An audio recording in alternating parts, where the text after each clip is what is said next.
សម្លស្ងោរពងទាស្អំជាមួយកាពិនិងផ្សិតមួយមុខនេះគឺយើងអត់ប្រើសាច់ទេយើងប្រើតែពងមាន់ឬក៏ពងទាក៏ធ្វើឲ្យសម្លរបស់យើងមានរសជាតិឆ្ងាញ់ដែរនឹងថារបៀបធ្វើមិនខ្លះអាចមើលក្នុងវីដេអូនេះបាន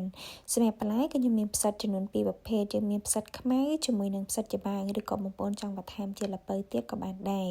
បន្ទាប់មកយើងមានស្អំបន្តិចមានខ្ទឹមសហើយនិងម្ទេសបន្តិចមកសម្រាប់ផ្សិតនេះគឺខ្ញុំកាត់ជាដុំរាងតូចៗចឹងណាដោយសារតែវារាងធំៗដែរហើយសម្រាប់ផ្សិតខ្មៅហ្នឹងក៏អញ្ចឹងដែរយើងហែកវាជា2ជា3អញ្ចឹងទៅហើយបើសិនជាបងប្អូនណាដាក់ល្ពៅកាត់ល្ពៅដុំរាងតូចៗប៉ុនមេដៃអីបានហើយបន្ទាប់ពីនឹងមកបងប្អូនអាចប្រើពងមាន់ក៏បានពងទាក៏បានដែរសម្រាប់ខ្ញុំគឺខ្ញុំប្រើចំនួន4គ្រាប់យើងគោះវាដាក់ចូលក្នុងចានហើយដាក់គ្រឿងយកមកទឹកត្រីខ្ញុំដាក់បន្តិចប្រេងខ្យងបន្តិចប៊ីចេងបន្តិចម្សៅស៊ុបជាមួយនឹងស្ករបន្តិចមក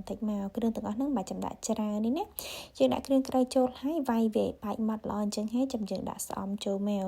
សម្រាប់ស្អំនេះបងប្អូនចង់ដាក់ទាំងវែងអញ្ចឹងក៏បានឬក៏កាត់ជាកង់ខ្លីៗក៏បានដែរបន្ទាប់មកយើងមានបកាក្រៀមជាមួយយីហឺយើងត្រាំទឹកលាងទឹកឲ្យស្អាតហើយយើងមកបុកខ្ទឹមសជាមួយនឹងម្ទេសខ្ទឹមសប្រើ3-4 កាពើជាមួយនឹងម្ទេសបងប្អូនដាក់តិចច្រើនតាមចំណូលចិត្តឬក៏អត់ដាក់ហ្មងក៏បានដែរហើយក្នុងនោះខ្ញុំដាក់ស្ករបន្តិចដើម្បីឲ្យយើងបុកទៅឆាប់បត់ល្អហើយវាអត់ខ្ទាតទៀតហើយកាពិគឺអត់បានទេណាបងប្អូនអានេះគឺខ្ញុំដាក់ចិត្ត1ស្លាបព្រាបាយបុកកាពិជាមួយខ្ទឹមសនិងម្ទេសនឹងឲ្យម៉ត់ល្អហើយទុកវាម្ដុំសិនទៅយើងមករៀបចំជៀនពងទាស្អំមុនគេសម្រាប់អានេះគឺជៀនម្ដងដាក់ទាំងអស់ហ្មងណា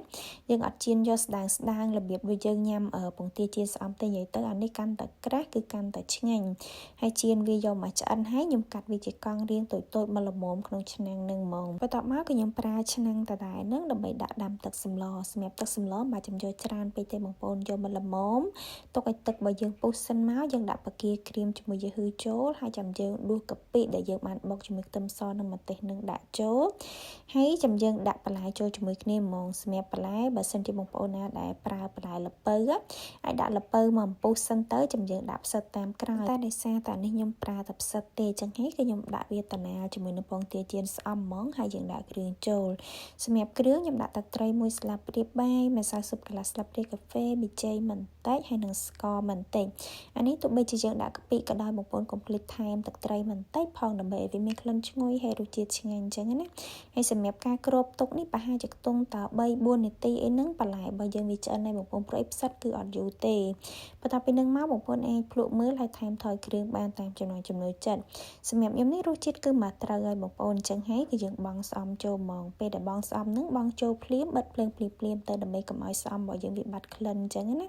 ហើយអាស្អំចុងក្រោយគេហ្នឹងអត់បានទេណាបងប្អូនបើសិនជាអត់ដាក់ទេសម្លរបស់យើងអត់មានក្លិនឈ្ងុយហើយក៏អត់មានរសជាតិផ្អែមចេញពីស្អំនឹងដែរបញ្ជាក់បងប្អូនសម្រាប់ស្លមួយមុខនេះគឺប្រើត្រូវទៅជាមួយកាពិទេណាបើសិនជាបងប្អូនណាចង់ដូរទៅប្រហុកវិញគឺអត់ត្រូវទេនិយាយទៅបានតែកាពិហ្មងហើយសម្រាប់ផ្នែកសាច់បើសិនជាបងប្អូនអត់ចង់ដាក់ទៅពងទាជៀនស្អំសុទ្ធអាចបន្ថែមជាបកាបានណា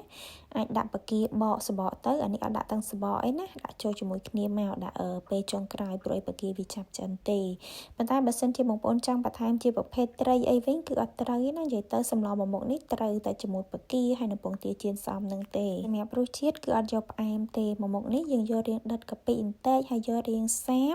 មួយទៀតនេះរាងហឹរប្រហើរដោយសារតែខ្ញុំបុកម្ទេសដាក់ចូលជាមួយដែរអញ្ចឹងណាប៉ុន្តែបើសិនជាបងប្អូនណាដែលអត់ចូលចិត្តម្ទេសទេមិនបាច់ដាក់ក៏បានដែរគ្រាន់តែថាស្អំណាបងប្អូនកុំឲ្យអត់សម្រាប់ស្អំដាក់កាន់តែច្រើនគឺកាន់តែឈ្ងុយហ្មងជាពិសេសស្អំដែលយើងដាក់ចុងក្រោយហ្នឹងណា